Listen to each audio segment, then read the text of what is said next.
ஸ்தோத்திரம். இந்த மனமகிழ்ச்சி நாளில் உங்களை சந்திப்பதில் மிக்க மகிழ்ச்சி அடைகிறேன்.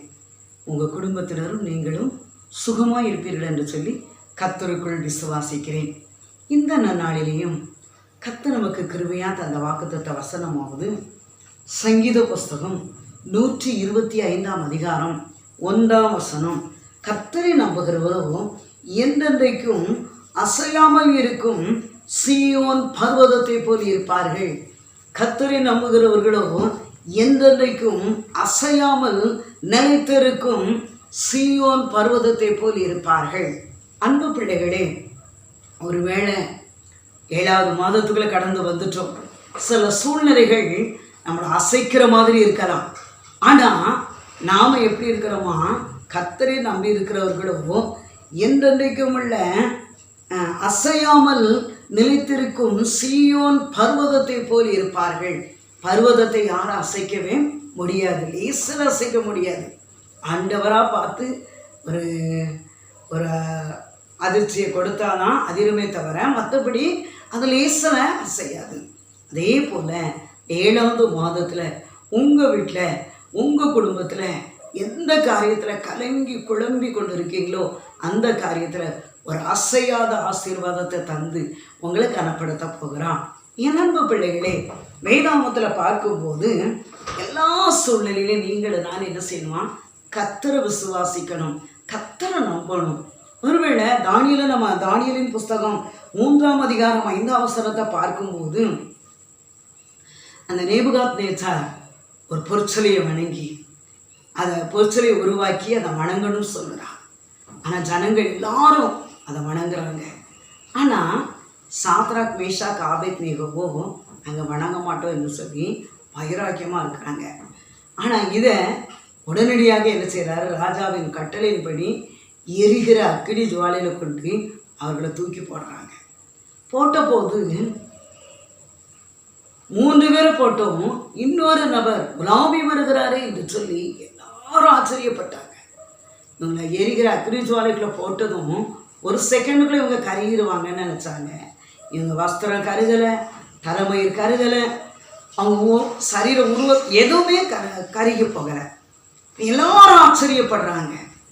அந்த ராஜாவே கடந்து வருகிறார். இவர்கள் ஆராதிக்கிற தெய்வம் ஜீவனுள்ளவர் என்று சொல்லி இவர்களை தப்புவிக்க வல்லவராய் இருக்கிறார் என்பதை அவரே அறிந்து கொண்டார். என் அன்பு பிள்ளைகளே, ஒருவேளை எல்லா சூழ்நிலையிலையும் நன்றாக இருக்கிற நேரம், ஒரு பெரிய அற்புதம் நடந்த நேரம் ஸ்தோத்திரம் ஸ்தோத்திரம்னு சொன்னால் போதாது. அது நீங்கள் உங்கள் சந்தோஷத்தில் சொல்கிறீங்க. எல்லாமையிலும் சொல்லணும். என் அன்பு பிள்ளைகளே, உடைக்கப்பட்ட நேரத்தில் சொல்லணும், நொறுக்கப்பட்ட நேரத்தில் சொல்லணும். இனி அவ்வளவுதான் இருக்க நேரத்தில் ஆண்டவரே உங்களுக்கு ஸ்தோத்திரம்னு சொல்லும்போது சூழ்நிலைகளை மாற்றி அவர் அற்புதத்தை செய்வார்.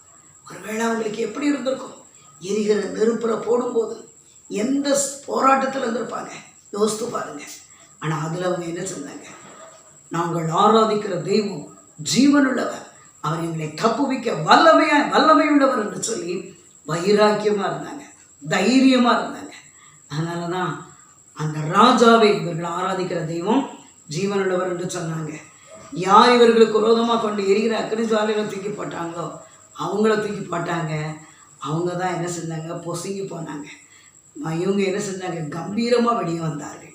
அன்பு பிள்ளைகளே, உங்களுக்கு விரோதமாக பலவிதமான சத்துருக்கள் எழும்புறாங்களா, பலவிதமான உங்கள் பணி செய்கிற இடத்துல எழும்புறாங்களா, உங்கள் வீட்டில் எழும்புறாங்களா, மாமி உங்களுக்கு விரோதமாக எழுப்புறாங்க, மாமனார் எழும்புறாங்களா, ஒரு உங்கள் பிள்ளையும் உங்களுக்கு விரோதமாக எழும்புதா, பொறுமையாக இருங்க, தாழ்மையாக இருங்க, ஆண்டவருடைய பாதத்தை உறுதியாக பிடிச்சிக்கிடுங்க.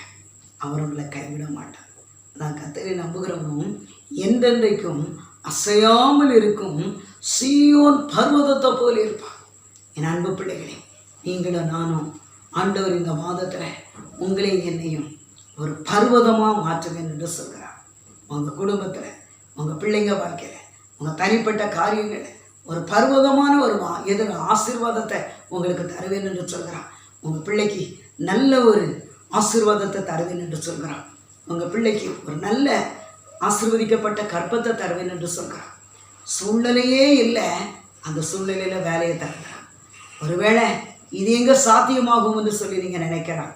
அந்த சூழ்நிலையில எப்படி சாத்ராக் மேஷாக் ஆபேத்நேகோ கர்த்தரை நோக்கி கூப்பிட்டார்களோ அப்படி நீங்க கர்த்தரை நோக்கி கூப்பிடும்போது நிச்சயமா தடைப்பட்ட காரியத்தை கர்த்தர் வாக்கிய பண்ணுவா.